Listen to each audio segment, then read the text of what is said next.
Сәлем достар, сіздермен бірге ғибрат бағдарламасы. Бүгін халықаралық балалар кітабы күні.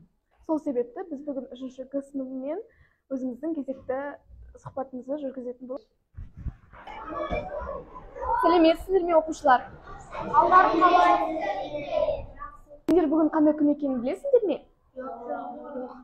Бүгін халықаралық балалар кітабы күні. Сендер сабақтан тыс уақытта қандай шығармалар оқисыңдар? Сен жақында қандай кітап оқыдың? Сен одан қандай ғибрат алдың? Мен Мюнхгаузеннің басынан кешкен хикаяларын және Ахмет Байтұрсынұлының оқуға шақыру деген кітабын оқыдым. Мен бұның Ахмет Байтұрсынұлы жазған кітабынан идеясы балаларды оқуға шақыру, білім беру. Бұл жерде неше түрлі қызықтар бар. Аспан әлемі туралы, жан-жануар, құбылыстар туралы айтылған.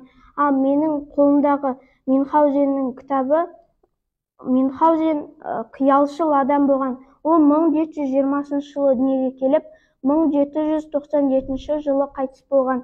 Оның ұлты неміс. Ода неше түрлі шығармалар бар. Ақ аюлар, айға бірінші сапарым, айға екінші сапарым. Жарайсың балақай. Қандай шығармалар оқыдың және одан қандай ғибрат алдың?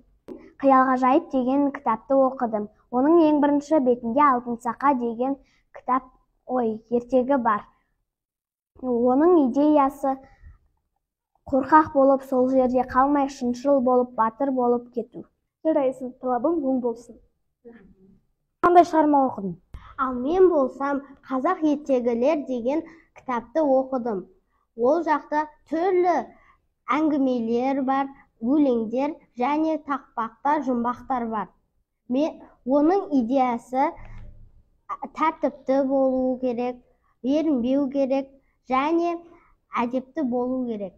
Жарайсыңдар оқушылар, сендер өте көп шығарма оқыпсыңдар.